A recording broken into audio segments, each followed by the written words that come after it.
Hello, thank you so much for joining us for the Gilman information session. My name is Shay Masterson. I'm with the Office of National Scholarships Advisement, and I am joined here with some of your ASU peers and alumni who are Gilman scholars as well today. So you'll hear from them a little bit later too.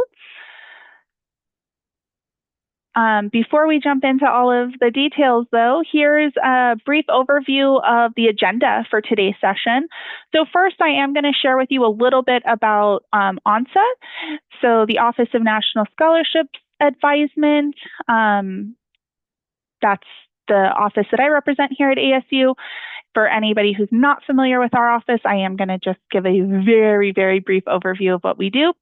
And then, as you can see, we'll spend the bulk of our time talking about the Gilman Scholarship Program itself, which includes the eligibility, their selection criteria and priorities, the application timeline and process for the award, as well as the support that you have available to you if and when you decide to apply.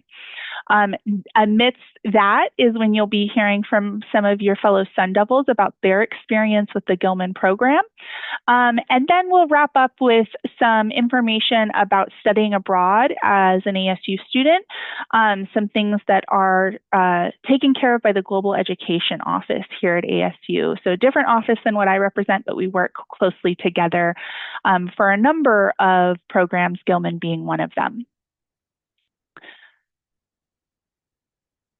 First off, the Office of National Scholarships Advisement. So here at ASU, we advise students and alumni on dozens of different externally funded awards that are nationally or internationally competitive. So things like the Gilman Scholarship.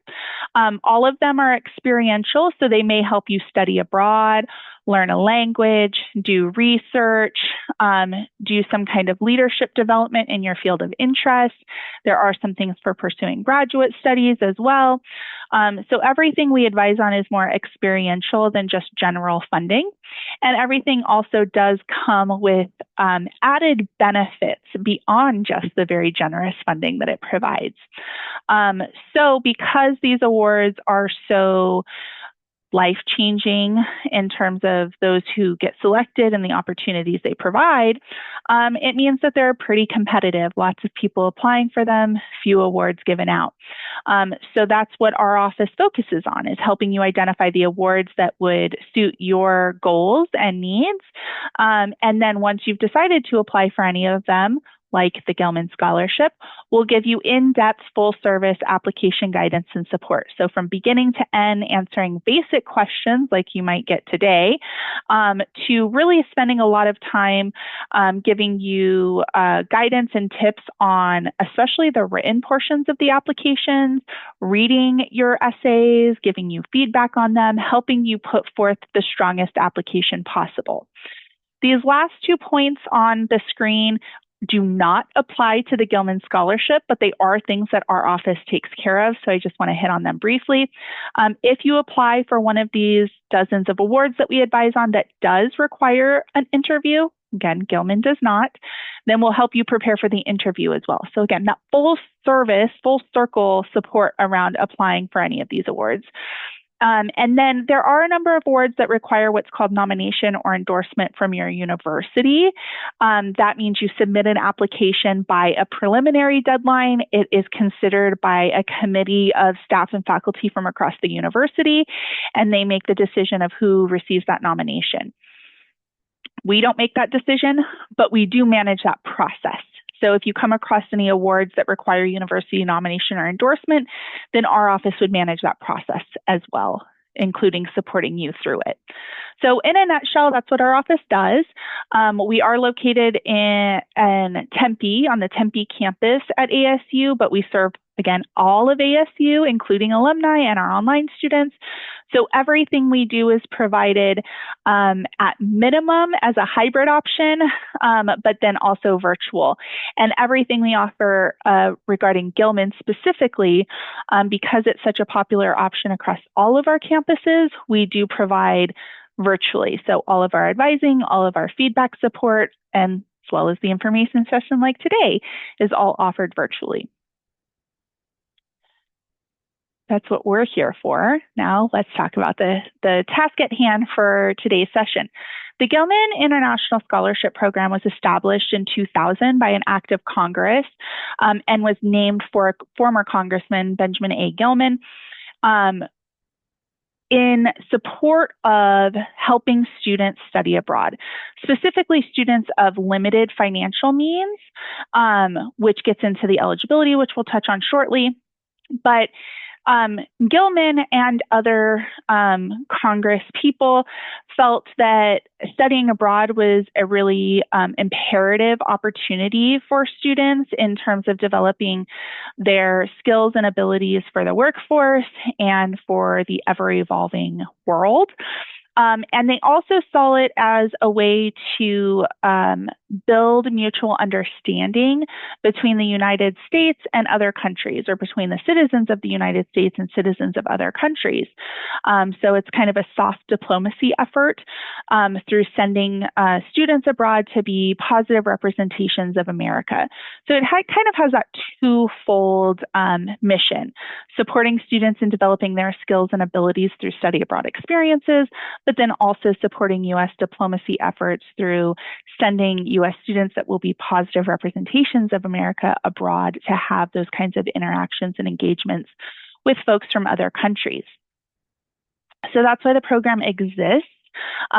Since its inception, it has been administered by IIE, which is a contractor for the U.S. Department of State. It's not really critical for you to all fully understand, but I at least like to touch on kind of the entities that you might hear about through the Gilman process. Since that time, thousands of students have gone abroad. I believe the number is up to like 50,000 or so students have gone abroad through the Gilman program. So it's really been hugely impactful in helping those who might not otherwise be able to study abroad.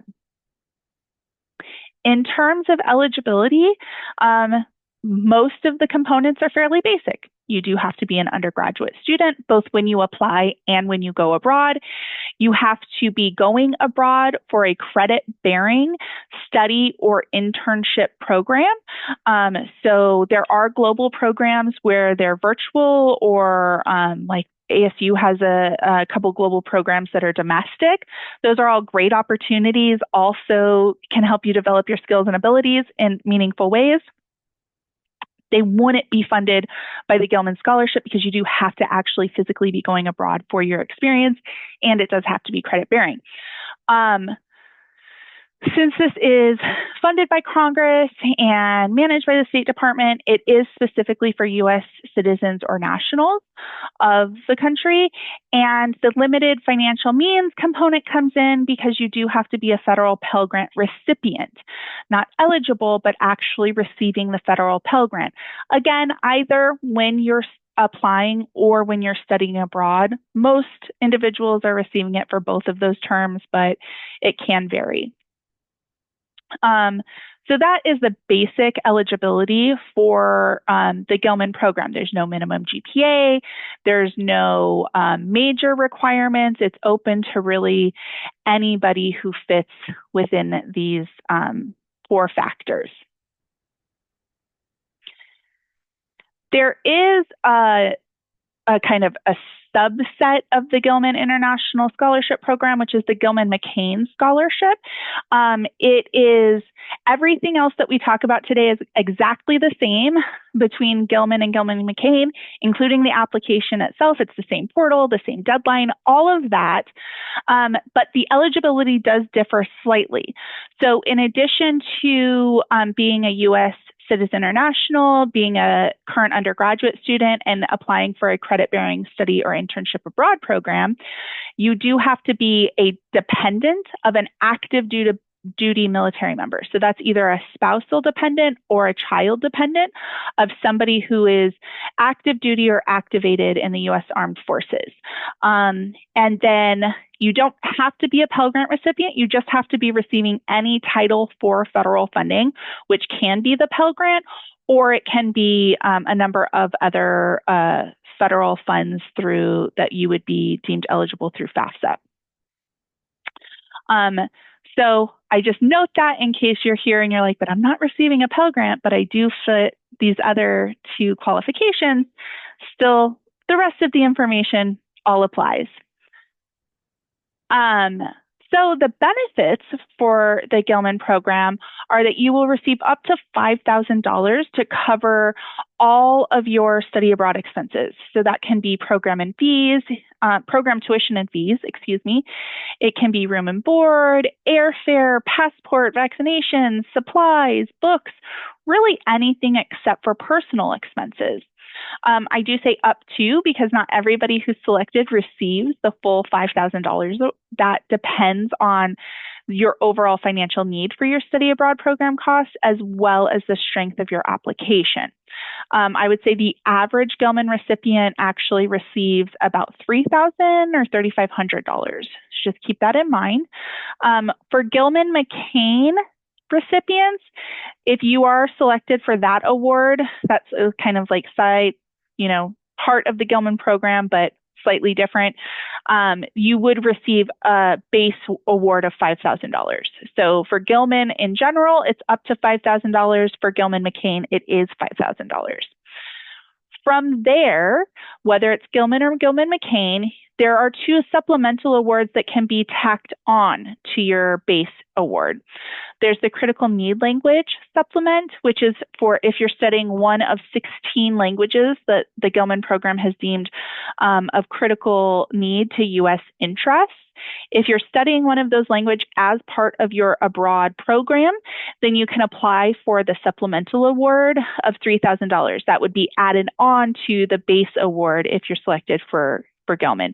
So say you get that average award amount for Gilman in general of like $3,000, but then you also get selected for the critical need language, then you could get $6,000 total, but up to a total amount of $8,000 you're eligible for.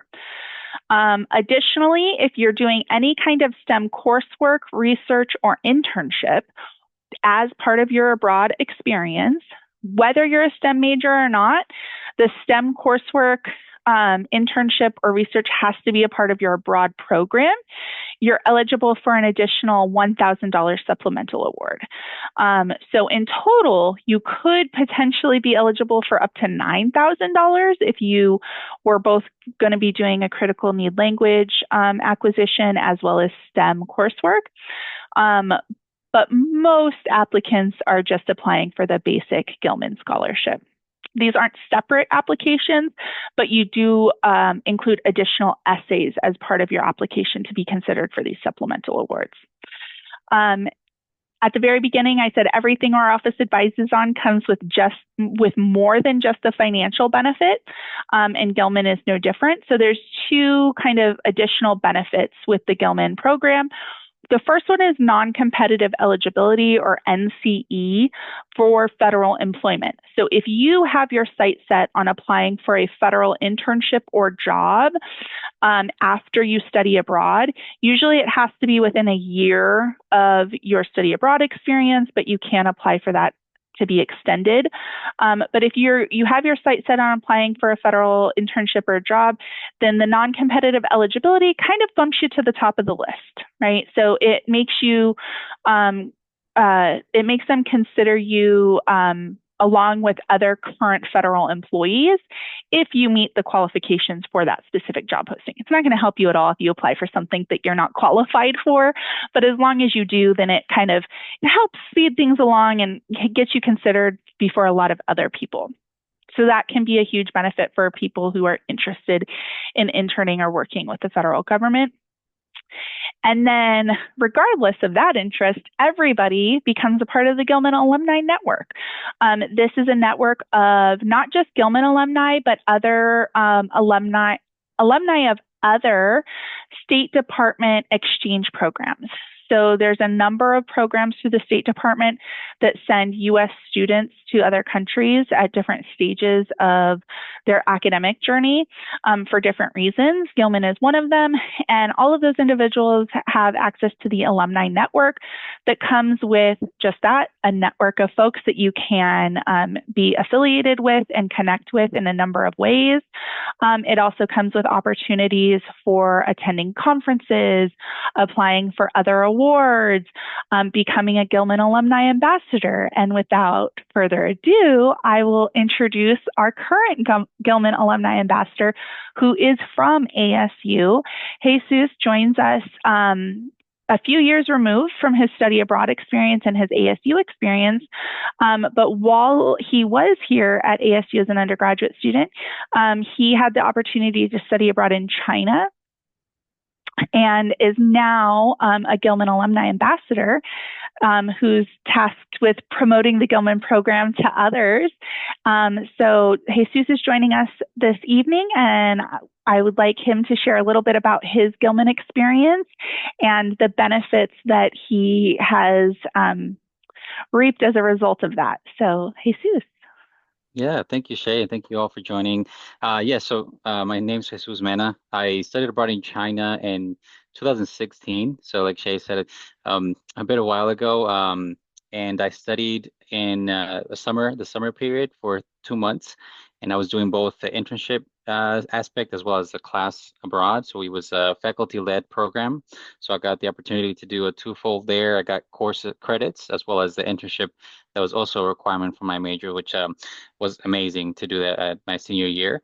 Very exciting program, and the reason why I picked it was mostly for the benefit of having the both course and internship requirement met, as well as going to China, which was amazing and something that I was wanted to do, and one of my major, or I guess main, dream destinations.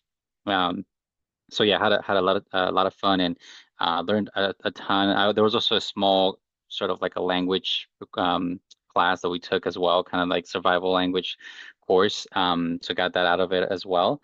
And while I was doing there, I was interning for a digital marketing company, and they were doing work for a company that's based out of California. And actually, funny enough, when I graduated, I interned for another company that was also doing work for that company in California. It's called Kaiser Permanente. They're a health kind of facility all across California and Hawaii. And so when I was in China, I was doing digital marketing for them.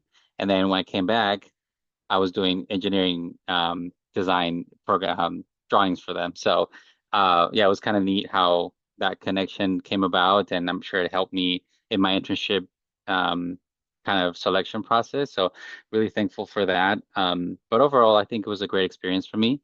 Very life changing, and really pivoted to what I wanted to do. I think I wasn't completely sure the route I wanted to take after graduation, and taking this internship and studying abroad, like I said, really, kind of guided me and leaned me towards where I wanted to do and who I wanted to work for. But also just the experience of meeting people that you get to connect with, and really, it sounds cliche, but you really build long-lasting relationships with them. I actually just went to a baby shower for a buddy that I met in China 9 years ago.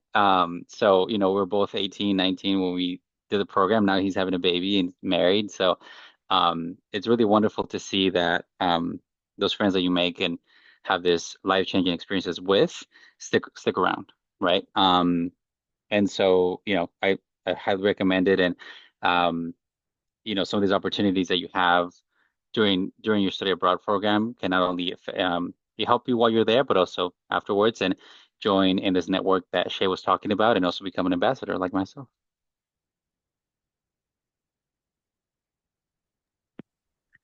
Thank you, Jesus. What was one of the things, I think it was last year, you got to do? Oh, yes, sorry, I forgot to mention that. So, as part of the network, you're also allowed to, or not allowed, but also part of this kind of ongoing abroad experiences that you can apply for. So, I did two seminars. One was domestic, one was abroad. So, I did a renewable energy seminar in Wyoming a few years ago, and then last year I was able to go to New Zealand fully funded by the Gilman program, and that was to discuss food security and kind of the networking between New Zealand and America. And so they paid for the flight, they paid for lodging, and then also give you a stipend to spend while you're there. So that's another opportunity that I got to do through Gilman. So yeah, again, the benefits continue, Yes. if studying abroad and having the funds given to you to study abroad wasn't benefit enough, they keep going from there. So thank you for sharing that with us, Jesus. So we talked about the eligibility, but the reality is being eligible doesn't mean you're going to get selected. In fact, most people, or about 75% of those who apply, who are eligible and apply, don't actually get selected for the award just because there's not enough funds to go around. So beyond being eligible, they're looking for some specific things through your application materials. So the selection criteria to be considered and to really effectively communicate in your essays is as follows. First, they want to hear about your study abroad program choice, the things that you will do in your study abroad program, the things you will learn, the things you will hope to gain through your study abroad experience as they relate to your specific academic and professional goals. Now, they already believe that every student can benefit from studying abroad, regardless of where they study abroad and regardless of what their goals are. But they want to hear that you've made a choice, just like Jesus talked about, that really aligned with, even if you didn't have your exact career path lined up for you already, that you have an idea of the things that you'd like to accomplish or pursue, and that you've selected a program that aligns with that. In addition to the program itself, they also want to hear about how the country you've chosen for your study abroad experience aligns with your future goals. Okay, so having some reasons that going to that country, visiting that place, meeting those people will help you in some way, given what your academic and professional interests are in. I would say that's like the top two qualifiers that usually make the difference between if you've effectively communicated that, whether you get selected or not selected for the Gilman Scholarship.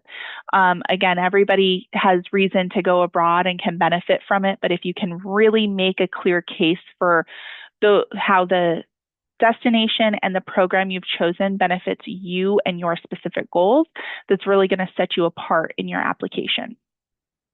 Then beyond that, they want to hear about experiences you've had that prepare you to be successful academically and personally in an abroad experience. So that can be dealing with flexibility and adaptability to new environments, to new people, to new languages, right? As well as the academic side of things.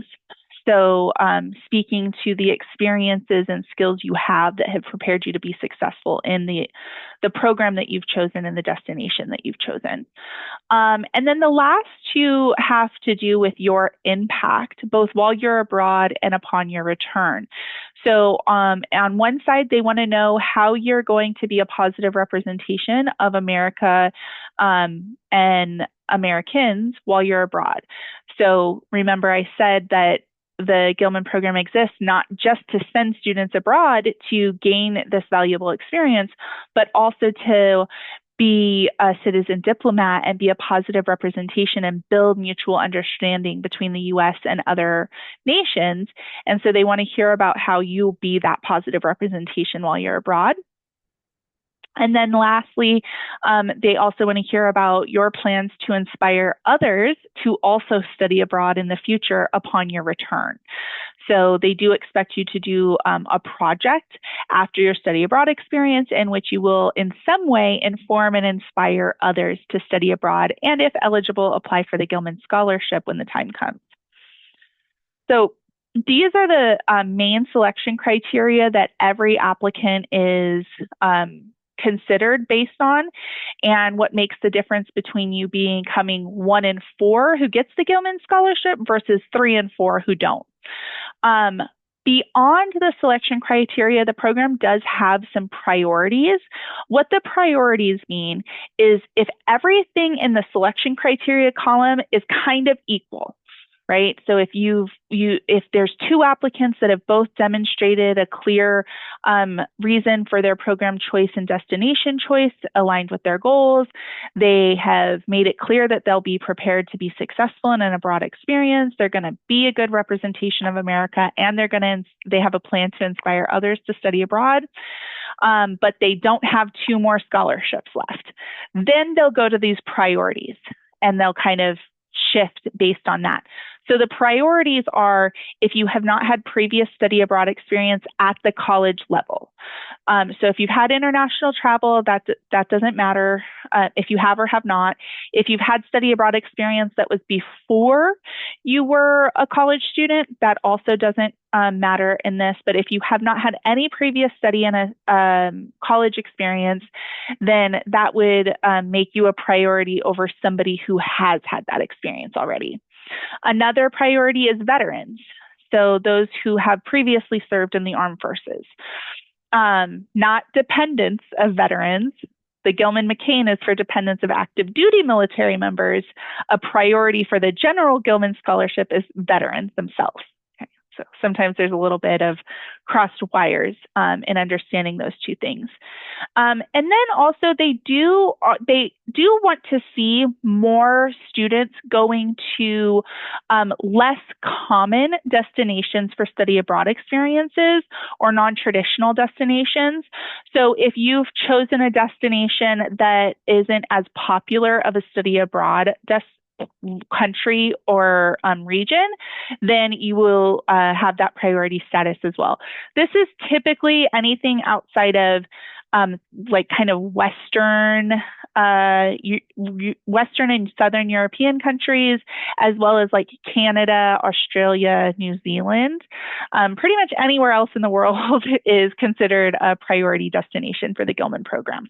And then last but not least, if you come from a state or U.S. territory that is students from those places are less often studying abroad. Arizona, if you do happen to be from Arizona, Arizona is not one of those states, but a lot of our students aren't from Arizona. So you may be from one of those less represented states or territories as a Gilman applicant. So those are all of the things that they're considering in your application materials, which is really your essays primarily. So there's multiple essays you'll write to demonstrate all of these things to the selection panelists. And I just want to, so I said, you know, most people who apply aren't selected, but I also wanted to show this little graph, throw this little graph here to demonstrate that while the national selection rate is about 1 in 4, 25% of applicants, ASU's selection rate historically has been more like 40%. But even more so than that, there is a big difference between ASU applicants who have actively worked with ONSA, our office, on their essays before submitting. That's the gold column that you'll see. And those who have not gotten feedback or support from our office with their essays. That's the maroon column. So plenty are still selected, but those who actively work on our office on average are selected at double the national selection rate. Okay, so it's more like 55% over the past 4 years have been selected if they've worked with our office on at least like 2 to 3 draft reviews before submitting. Not because we have any control over whether you get selected or not, but because our job is to help you put forth your strongest application possible. And that's how we do it, by reading your drafts, giving you feedback, and helping you make them that much stronger to hit those selection criteria points. So that's my hard sell for working with our office on this application if you decide to apply. But that's enough from me for now. I want to introduce you to Madison Eklund. Madison Eklund is a Gilman-McCain recipient from this past year, and I'll let her tell you about her kind of background and her study abroad experience. Hey everybody, my name is Madison. Like Shay mentioned, I applied and received the Gilman-McCain Scholarship, which is the one for active duty dependents. I'm a military spouse. I am an online student, so I actually am in Southern California. I'm not anywhere near the Tempe campus. And because I'm an online student, doing a study abroad is really helpful because it gives me some practical, hands-on field experience, especially as a biologist. Getting, biology-related field experience is really helpful when you're looking for a job or looking for other programs in the future. It kind of puts you above other applicants. So, as an online student, that was something that I really prioritized and one of the big reasons why I wanted to study abroad. So, I started looking through all the options on GEO's website and I found their Antarctica program, which sparked interest because Antarctica is kind of a crazy place to go to a study abroad for. And applied, was accepted. Through the fall semester, I took a 16-week course learning about Antarctica, about the politics, about conservation, about science and history, and all sorts of different aspects that affect current day Antarctica. And then over winter break, we had like a 2.5 week program where we went to Antarctica by way of Argentina and crossed the Drake Passage and got to spend, basically 2 full weeks on the ship, and about a week of it is in Antarctica specifically. So it was a really good time. I'm very, very happy I did the program. I've wanted to study abroad for a very long time, and this was such a cool program to, get my feet wet with my first study abroad. Um, when I chose my program, one of the reasons why I chose this one is as a biologist, Antarctica is like one of the coolest biomes you can go to and research, and it gives me a little notch in my resume of having had experience in different biomes from around the world. So, I grew up in the Northeast. We've been to the Midwest because of my husband's job. Now we live in Southern California in the desert. So, kind of being able to add on a new biome that I don't have a ton of experience in helps me understand how ecology and all these different biomes play off of each other. While I was there, I was actually doing STEM research. So I applied for the STEM supplement scholarship, which I think was $1,000 for Gilman McCain, and received that as well. So we were down there taking water quality samples with a company called Fjord Phyto, and they're a citizen science organization. They get the public to basically help take water samples, and then they use that data to learn more about the trends in phytoplankton populations in our polar regions. So it was really cool to get to do that, get that hands-on experience, get to learn more about Antarctica, and it was just a really great time. One of my favorite memories, it's not really an educational memory from Antarctica, but one of my favorite memories was after learning about, Ernest Shackleton and all these people who struggled to get to Antarctica, to explore Antarctica over history. Here we are on a giant fancy cruise liner ship.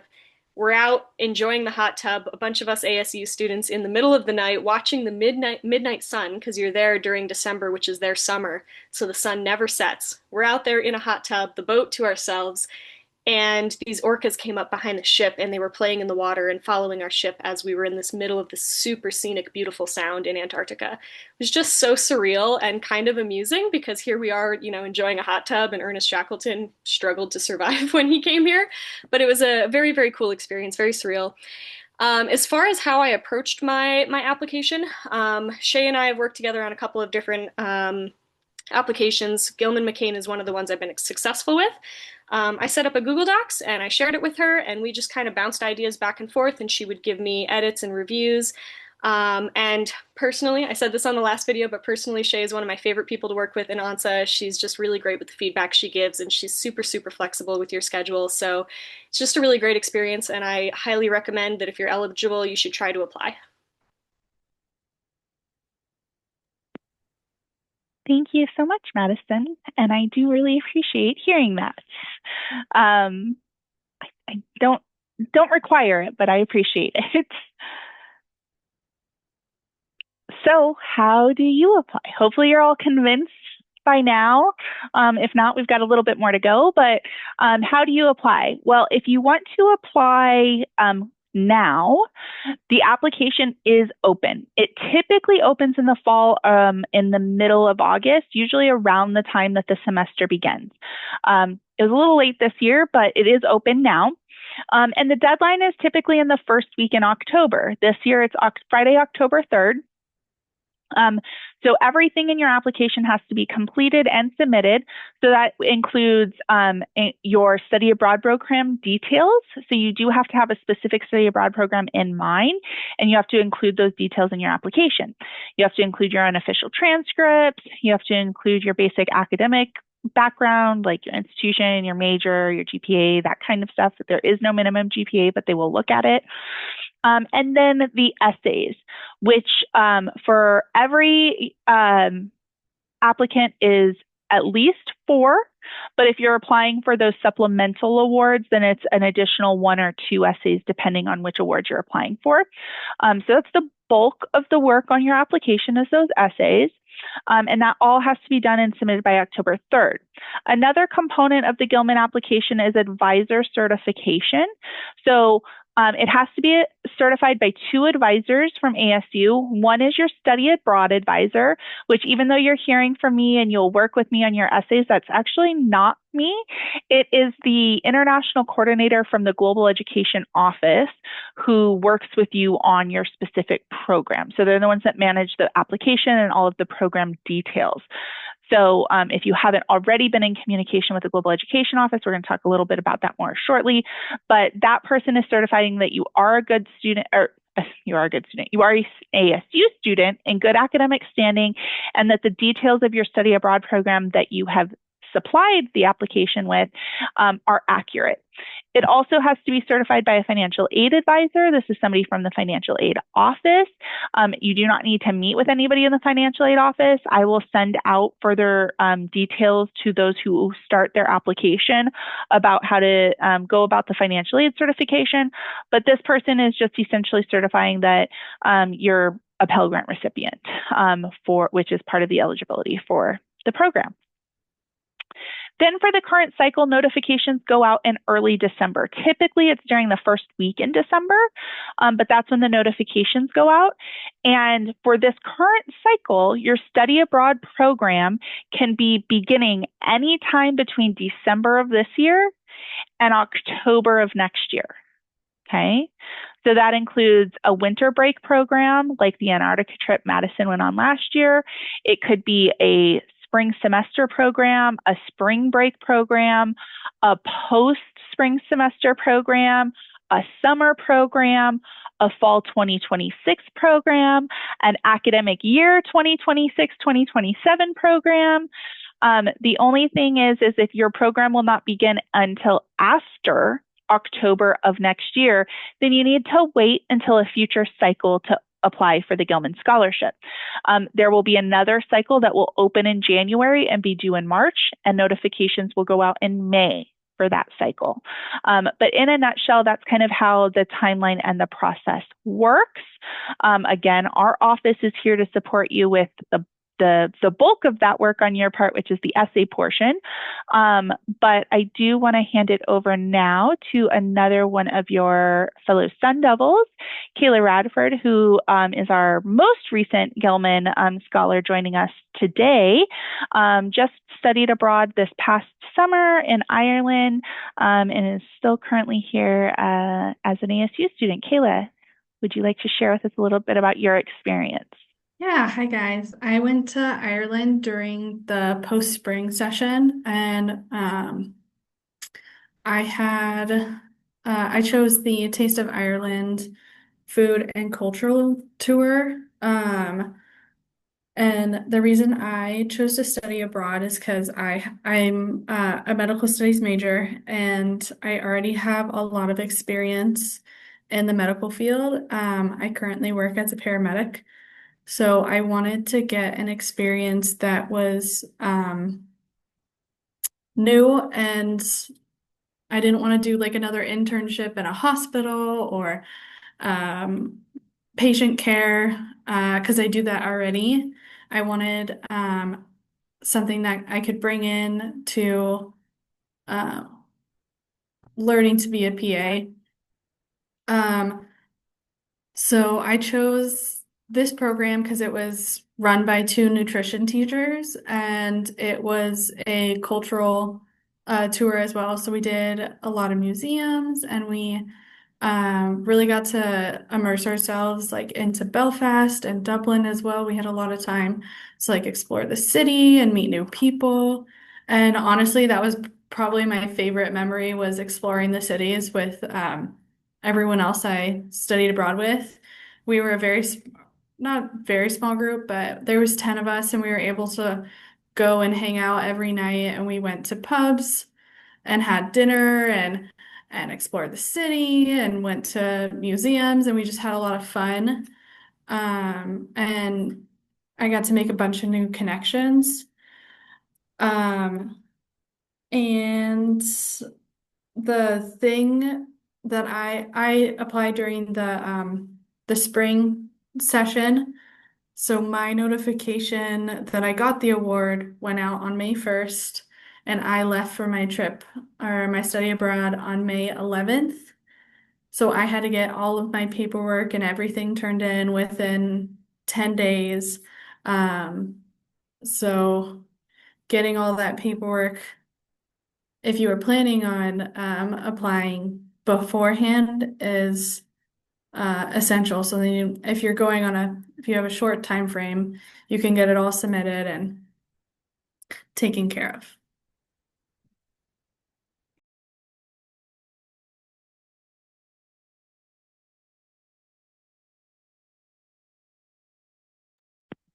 Sorry, trying to unmute. The menu is not cooperating. So yeah, Kayla was referencing, so we're talking about the application process and timeline. But if you do ultimately get selected for the Gilman Scholarship, there's actually a whole different timeline and process for after you're awarded, of documents that you need to submit to them, forms that need to be completed in order for you to actually receive your funds. And so especially if it is a very close turnaround between when you're being notified and when your study abroad experience begins, you need to be ready to act on those things quickly. There is a section of the Gilman website that covers some of that. Kayla will also be putting together a document that covers the kind of a checklist of those things to keep in mind that our office will then share out with the Gilman applicants after you've submitted. So it's things that you can kind of get ready for before you're notified, so that if you are, fingers crossed, then you're ready to kind of act on those things.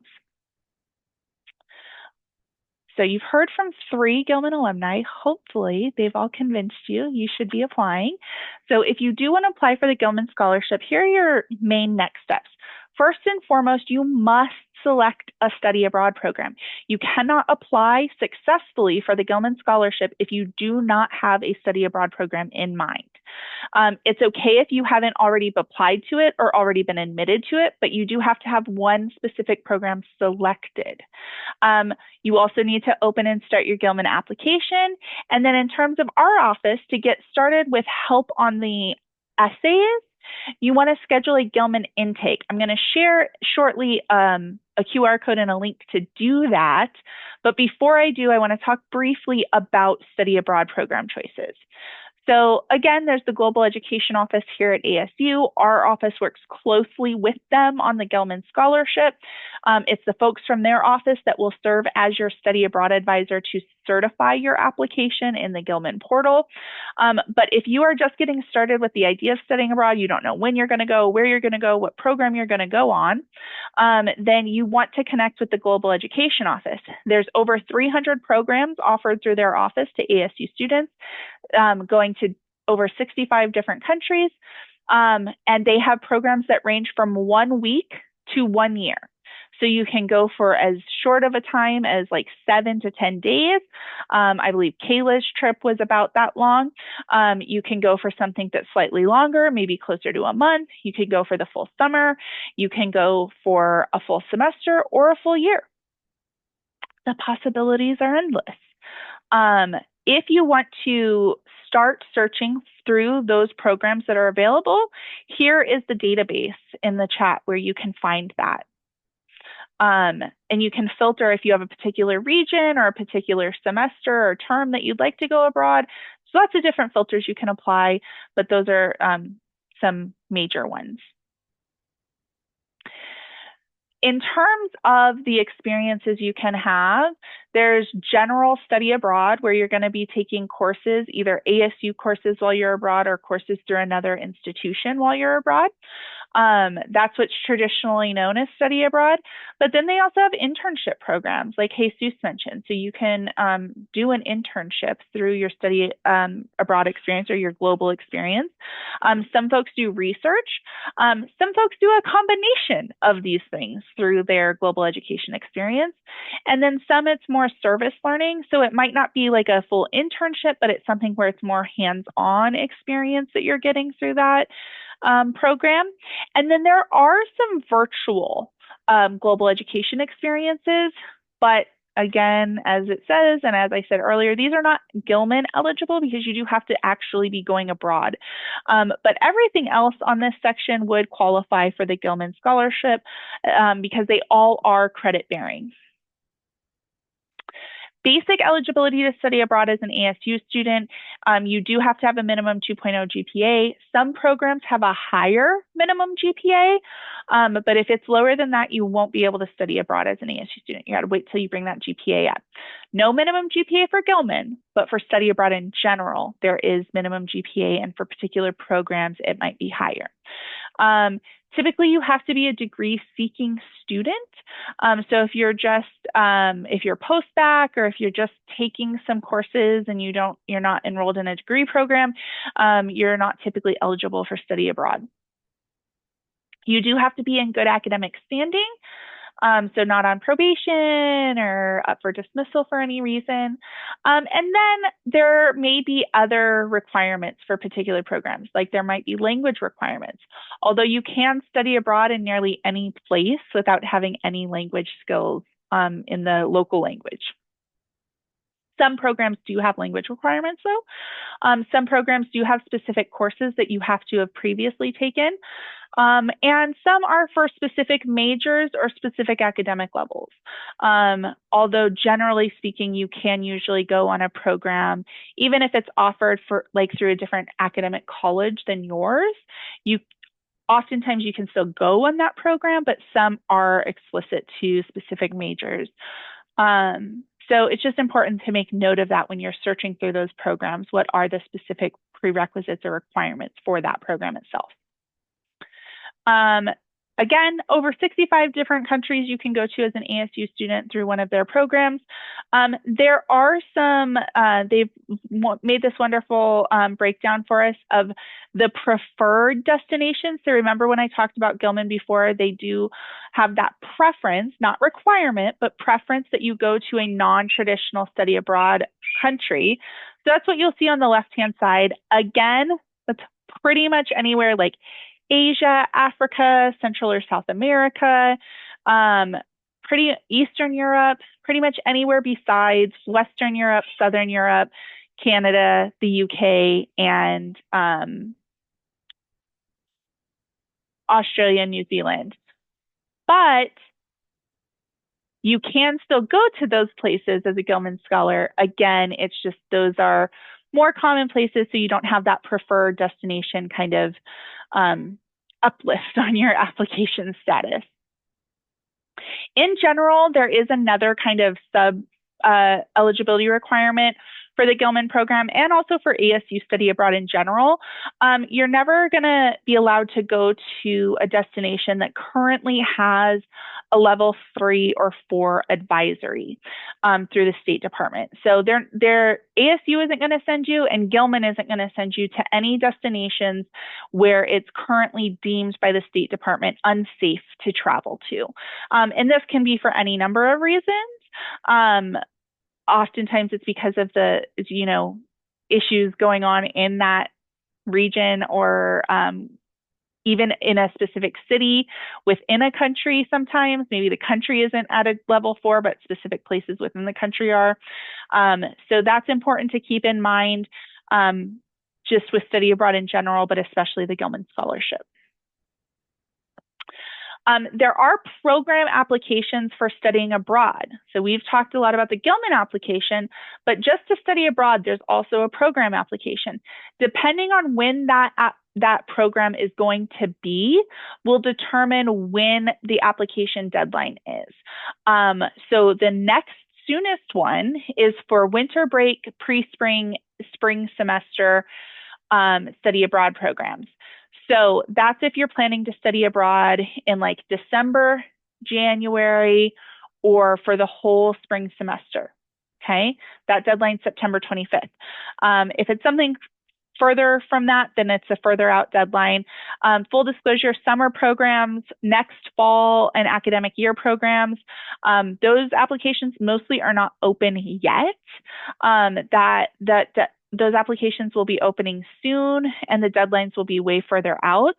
Doesn't mean you can't apply for Gilman though. You just have to have selected your study abroad program.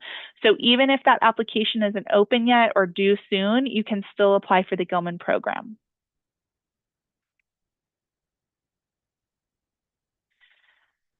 In addition to the Gilman scholarship, ASU, or the Global Education Office at ASU, also has a plethora of scholarships that they award to ASU students for ASU study abroad experiences. So for Gilman, it doesn't have to be an ASU study abroad experience, but if you are going on an ASU study abroad experience, then there's likely some scholarships you're eligible to apply for through the Global Education Office. There are also some programs that your existing ASU scholarships and financial aid may be applicable to. These are typically ones that are for like the full semester. If it's one of those short-term programs or summer programs, that's usually additional costs and those aren't covered by the typical ASU scholarships. But it's possible to even study abroad for a full semester where your cost may be even less than it would be if you weren't studying abroad. So something to keep in mind. Here's some specific scholarships that they award through the Global Education Office. Some are based on financial needs. Some are based on your status as a student. So like they have one specifically for online students or international students. Some are based on the program that you've chosen.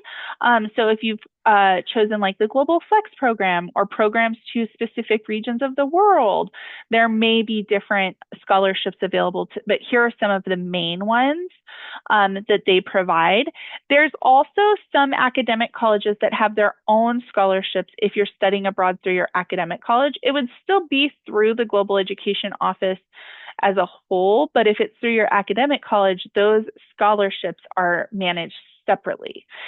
So also, if you end up coming across one through your academic college, check with them to see if they have additional scholarships you can apply for, because study abroad is expensive and the scholarships to study abroad can be stacked because no one scholarship will typically cover the full cost of your studying abroad, including Gilman. So if you want to explore studying abroad in general more, you should definitely connect with the Global Education Office here at ASU. Their website is listed goglobal.asu.edu.